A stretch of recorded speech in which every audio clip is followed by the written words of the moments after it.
Hi scholars, this is now Module 2, number 8, Visual Aids, the second part, so letter B, how about that? In this one guys, there are two other kinds of visual aids. The third type, animate being the first, inanimate being the second, the third are called concrete representations. Concrete representations would be pictures, photographs, video. Yeah, let's say you want to show a photograph of something. And so you bring in an Instamatic picture and you say, just hold it up for your audience. This is me sturgeon fishing in Oregon. Cool? No. Except for maybe those people in the front row, nobody else can see it, right? Well, what about if I say, I'm going to take this picture and I'm going to pass it around the room so everybody can see it? Better?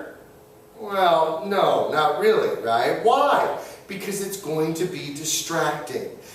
People are going to pass it slowly, other people are going to want to see it, other people will make comments, laugh at it. Yeah, guys, anything that you can just show a picture, we know today you can easily put on a thumb drive, you can save to your email, and you can put it into a PowerPoint presentation, or you can just have various pictures that maybe you want to show us, okay? So you want to make sure the photographs are large enough so we can see them. As far as video goes, video makes a great visual aid. Now when it comes to showing us video, I say I only want you to play about 20 seconds worth of footage, alright? Any longer than 20 seconds, and us just sitting there watching it, I feel like then the person on the video is actually giving your speech for you, okay? That's not acceptable. Now, if you can turn down the volume, and you can talk about what we're seeing in the video, then you can show us as much footage or video that you want, okay? But it's got to be you talking. Make sense? So 20 seconds if we're just sitting here in silence watching a video.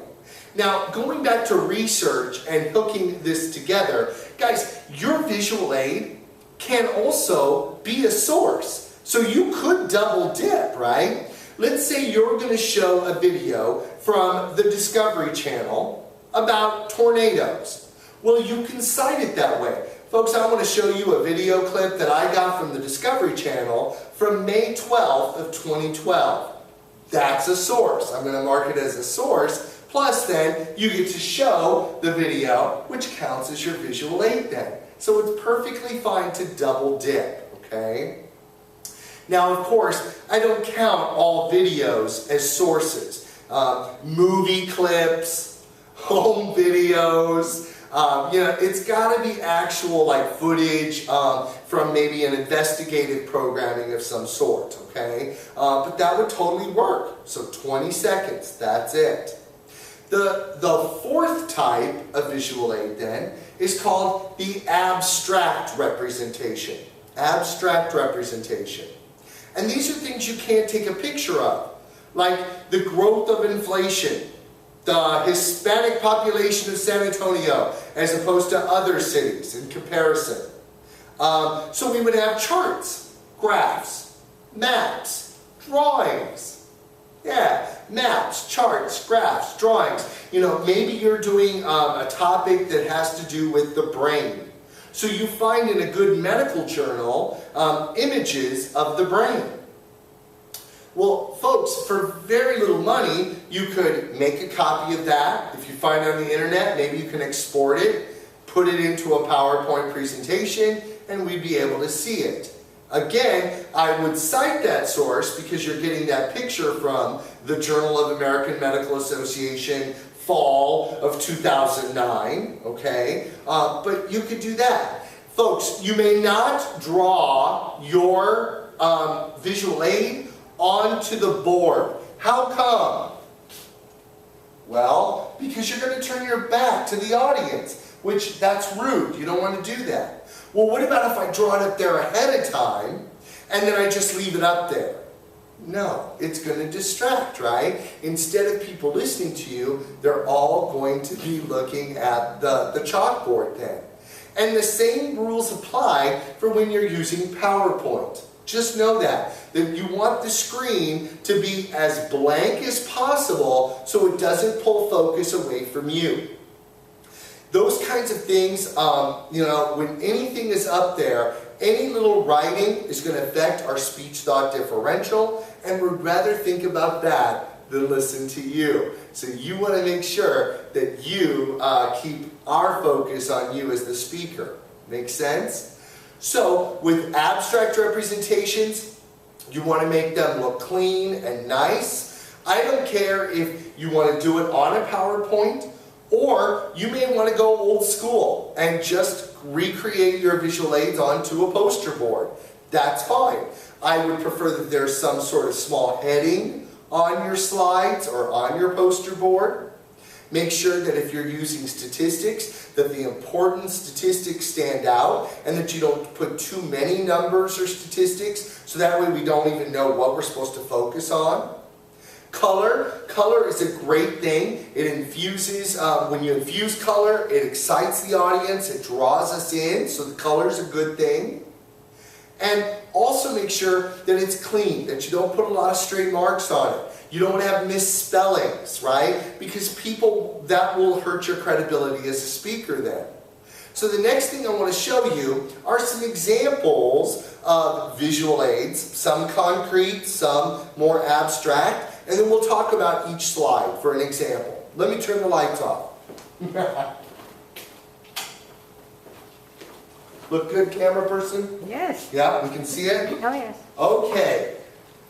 The first one I want to show you is, this is a PowerPoint presentation entitled Introduction to Public Speaking. You can't see it? Can't really see it? Okay. Can I stop it or? No, we'll keep recording, folks, and then we'll see. And maybe you can zoom a little bit, or once you bring it wider, you can look at it. And maybe cameraman, can you push the plus sign, and maybe it would get a little closer? Do your best. Is it washed out? Yes. Yeah. Well, that's a good point, guys, because notice that maybe, I don't know how much you can see right now, but it is very washed out, right? It's very white. It's pretty bland. There are a couple of dots here, right? But that's about it. Let me move this slide forward. And can you see that slide?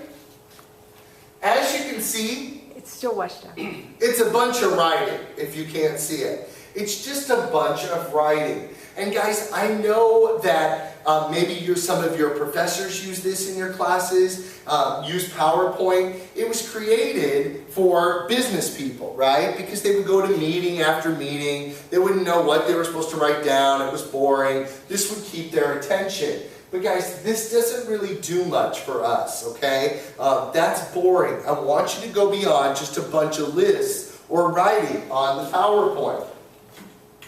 And that's really all this is, if you can see that. The next one, let's look at another one. Hopefully we can see that one a little bit better. This one does have more color. This one is called Advertising and Deception. It's got a nice heading. It infuses color, right, which is pretty good. And it also has some nice other pictures up here. It's okay. It's not, I think that this heading could be a little larger to grasp our attention. And notice, I don't know if you'll be able to see this, but as I push the slides forward, you can see that what they've done is they've actually added some little bits here. So this drops off under advertising, and then it comes down to show reality. Then this one is boring. You don't need to give me an overview of what your topics are or your sources. That's unnecessary. Right here is it shows us a nice heading of history of advertising in a nutshell. But I think this is a lot of pictures on one slide. We don't know what we're supposed to be focused on, and obviously the person is going to have to walk us through all of these, which is fine, except that there's a lot here. And simplicity is best on each slide. That, for example, too much information, very small. What are the important things that need to be pointed out here? So it's really too small. Too much information, too many statistics. Again, too many pictures, really. Try to make it simple. Let's look at this one. You might find that this is too simplistic. It's on the Border Collie. It's got a nice heading, a picture of the dog. We go to the next slide and we see it herding. Another one with the goose. Fun pictures, right? And that's all that we really needed there. It didn't need any more than that. Let the speech speak for itself, and let this be a complement. Your whole speech should not be on your PowerPoint slides. There's also a new program online that I would like to tell you about, and it's called Prezi. P-R-E-Z-I, Prezi.com.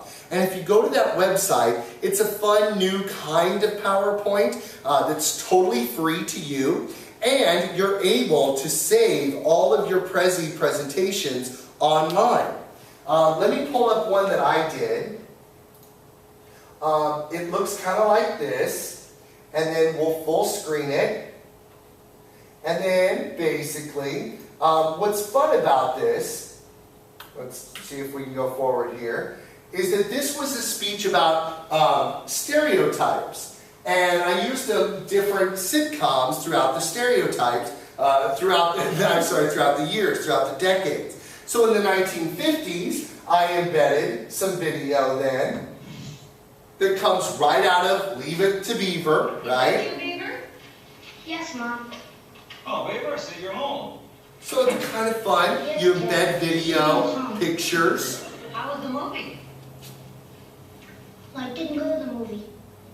Oh, Beaver's going to get a lesson here. So if I move forward, I take us to the 1960s. Now, that video got removed, so I'll need to replace it. Here's the 70s, which this is a video clip from All in the Family in the 1970s that dealt with a lot of racial issues. Oh, Archie, you don't tell me you're really paying attention to those young kids. What do they know? I moved to the 80s, where of course I have to show Dr. Huxtable here, and I show a nice clip from the 80s and how we started breaking stereotypes. No problem. See, I'm not going to college. See how it's got the flow to it. I like that. In the 90s, oops, that one was not going to let me to play that. Here is 2000, and I bring in Sex and the City.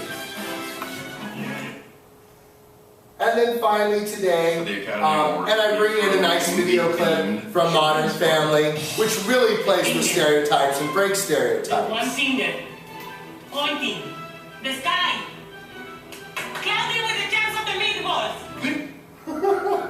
So, that's what, this is called Prezi. It's got a free flow kind of feel to it, and look it up. It's free and it's really cool that you can use. So, use your concrete and abstract representations and remember those helpful hints, okay? Get going on your visual aids. If you have any questions, don't hesitate to send me an email.